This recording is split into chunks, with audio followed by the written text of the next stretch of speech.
E aí, será que estamos nos alimentando direito para garantir uma velhice saudável? É o que veremos na matéria a seguir. Confira. A alimentação é a base para ter uma qualidade de vida. E o nutricionista é o profissional mais indicado para informar quais são os melhores alimentos a serem consumidos e aqueles que devem ser evitados. Para deixar as dúvidas de lado, estamos aqui com a nutricionista da PVR, Flávia Santana Kraus, que vai nos ensinar a escolher melhor os alimentos. Bom dia, doutora. Bom dia. Doutora, quais são os principais alimentos que o nosso corpo mais precisa? Na Feira Livre, nós temos grande variedade de alimentos. Nessa barraca, nós podemos encontrar alimentos de cor verde escura, como, por exemplo, a couve. A couve tem ação vasodilatadora, tem ferro e pode ser incluída diariamente no nosso cardápio, em sucos, sopas, preparações como vitaminas. Devemos também juntar os talos e não desperdiçar nada. Temos também o brócolis, que é fonte de cálcio e potássio. O potássio é um mineral que evita o aumento da pressão arterial e o cálcio previne a osteoporose. Os alimentos que devem ser evitados são com alto teor de sódio, como a linguiça, bacon, embutidos em geral, e devemos também ficar livres das gorduras. E estamos aqui também, com o seu Florentino, que está fazendo as suas compras. O que você está comprando aí, seu Florentino? Estou comprando salsinha. E aí, doutora, quais são os benefícios? A salsinha tem ação diurética, que evita a retenção de líquido, tem vitamina A e realça o sabor dos alimentos. Devemos utilizá-la também no nosso dia a dia para evitar temperos industrializados. E quais são os outros tipos de alimentos indicados para as pessoas? Uma grande dica é nós podemos preparar o sal de ervas. Temos ervas naturais e grande variedade aqui na feira. Podemos ir lá? Vamos lá então mostrar ao pessoal como que se prepara o sal de ervas. Flávia, ensina para o pessoal de casa como fazer o sal de ervas. Vamos lá. O sal de ervas é composto por 2 colheres de sopa de sal light, 2 de cebola desidratada, 2 de manjericão, 2 de tomilho, 2 de salsa. Você vai liquidificar e colocar num recipiente de vidro bem fechado. Esse sal substitui os temperos industrializados e ele é uma combinação perfeita de baixo teor de sódio e tem ação diurética. Obrigado, doutora. E agora podemos nos alimentar melhor. Mas lembre-se, é importante a visita a um profissional qualificado. E por falar em profissional qualificado, o geriatra é o médico especialista em envelhecimento. E a nossa associação tem geriatras como o Dr. Toninho, com quem conversamos a seguir. Bom dia, Dr. Toninho. Bom dia. Doutor, explica pra gente qual é o objetivo da gerontologia no cuidado com o paciente. Olha, primeiro a gente já tem que rapidamente caracterizar gerontologia, que é o envelhecimento, do ser humano. Então você estuda o envelhecimento. E a geriatria, que é um complemento disso, você investiga e trata as patologias decorrentes do envelhecimento. Então, a primeira situação é exatamente você promover as medidas preventivas, para que tenha saúde e qualidade de vida. E você vai ter um envelhecimento saudável. E quando que um paciente precisa procurar um geriatra? Isso aí varia um pouco, pode ter interpretações diversas. Eu, normalmente, com meus 35 anos de carreira, nós orientamos que a partir dos 40 anos, que é onde o organismo já começa a apresentar uma deficiência hormonal, uma baixa de imunidade, na mulher já começa a entrar no climatério. Então, os 40 anos seriam uma idade boa, já para começar a fazer as investigações, evitar os desvios metabólicos, então fazer a prevenção para o envelhecimento saudável.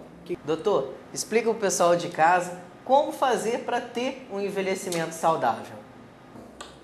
Teriam várias etapas, que na realidade o envelhecimento já começa intraútero. Então a mãe que vai gerar, ela evitar vícios, tabagismo, uma alimentação adequada, o acompanhamento obstétrico correto, para que haja uma gestação e já nasça uma criança saudável. Então já começa a multiplicação celular, o relógio biológico já dispara intraútero e dali em diante prevenir através das vacinas, da amamentação por um período maior que puder, que é a melhor alimentação, mais pura, mais limpa, que vai dar uma saúde melhor ao bebê.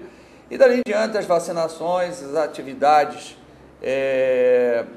seja em creche ou mesmo na residência, compatível com um bom crescimento ponderal acompanhado pelo pediatra, e depois a entrada da escola, acompanhamento também com as vacinas posteriores, né? Vendo se nesse período a criança apresenta qualquer desvio da sua normalidade, deficiência oftálmica, deficiência auditiva, qualquer outra coisa que nesse período normalmente tem que ser bem acompanhado, diabetes infanto-juvenil.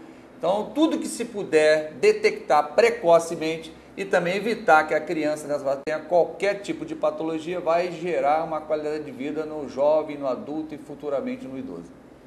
Doutor, uma vez iniciado o acompanhamento geriátrico, né, é necessária essa constante vinda ao médico? E essa vinda vai ser avaliada, vai ser aprazada, agendada, à medida se ele já tem alguma patologia ou não. Normalmente já tem alguma patologia que precisa ser acompanhada, normalmente são de 90 a 90 dias, 3 meses, né? A não ser que haja uma intercorrência clínica que se vê à medida do que ocasionou. Sendo um paciente saudável, né, o ideal é que ele venha 2 vezes por ano, de 6 em 6 meses.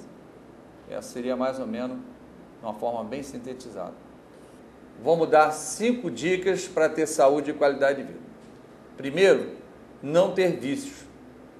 Segundo, ter uma dieta balanceada, que o prato tenha pelo menos 5 cores. Terceiro, atividade física. Somos uma máquina humana que precisa ser exercitada. Quarto, lazer. E quinto, religiosidade. Bom dia! É com alegria que a Associação dos Aposentados e Pensionistas de Volta Redonda apresenta mais um programa PVR Você. Hoje vamos falar sobre um tema que muitos desejam, mas poucos sabem como conseguir: o envelhecimento saudável. Envelhecer com saúde, segundo especialistas, é mais fácil do que muitos imaginam. Vamos falar sobre a importância do acompanhamento médico, da atividade física e da nutrição para se ter saúde na terceira idade.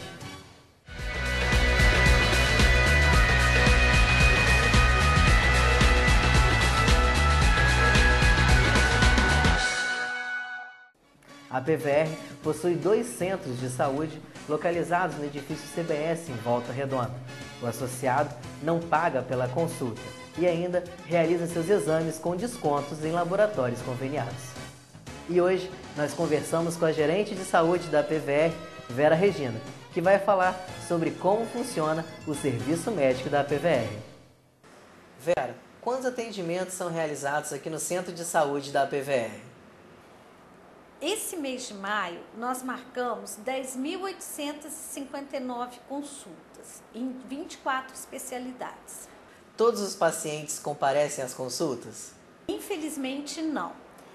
No mês de maio, nós tivemos 1.071 faltas que poderiam beneficiar pessoas caso os pacientes que não compareceram tivessem desmarcado as suas consultas em tempo hábil. E por que é importante desmarcar as consultas? Nós temos 2 telefones disponíveis, o 3343-5358 e o 3343-5917. Essas consultas podem ser desmarcadas com até 48 horas de antecedência na rotina, quando a pessoa sabe que ela não vai poder vir por alguma razão, porque um exame não ficou pronto, ou porque ela teve uma viagem imprevista, ou qualquer outra situação. Ou então, na emergência, no caso, por exemplo, de acontecer alguma coisa no dia da consulta que a impeça de comparecer, que ela nos avise com até 2 horas de antecedência para que nós possamos passar essa consulta para um outro associado. Vera, em média, quanto tempo o associado marca a sua consulta? Depende da especialidade. Existem especialidades que nós conseguimos marcar consulta praticamente na semana. Em outras especialidades, aquelas em que nós temos um número menor de profissionais ou aquelas em que são mais procuradas, esse tempo é maior. E as consultas, elas são marcadas todos os dias? Não. Existem dias específicos para a marcação das consultas. Esses dias eles foram criados para que nós evitemos filas de paciente aqui no centro de saúde e também para uma melhor organização das agendas. Quais são os telefones que o associado pode ligar para marcar sua consulta? As consultas podem ser marcadas pelos telefones 3343-5917 ou 3343-5273. Para desmarcar, pode ser utilizado o telefone 3343-5917 e também o 3343-5358. Quais são os documentos que o associado tem que ter em mãos para marcar suas consultas? Para marcar a consulta e mesmo no dia do comparecimento, ao atendimento, é necessário que o associado tenha a carteira da associação, a carteira de identidade. E onde que os associados podem encontrar essas informações? Essas informações estão disponíveis no quadro de avisos aqui do Centro de Saúde, que se localiza na rua 25A, número 23, no edifício CBS, e estão disponíveis no site da PVR. Podem também ser obtidas por telefone.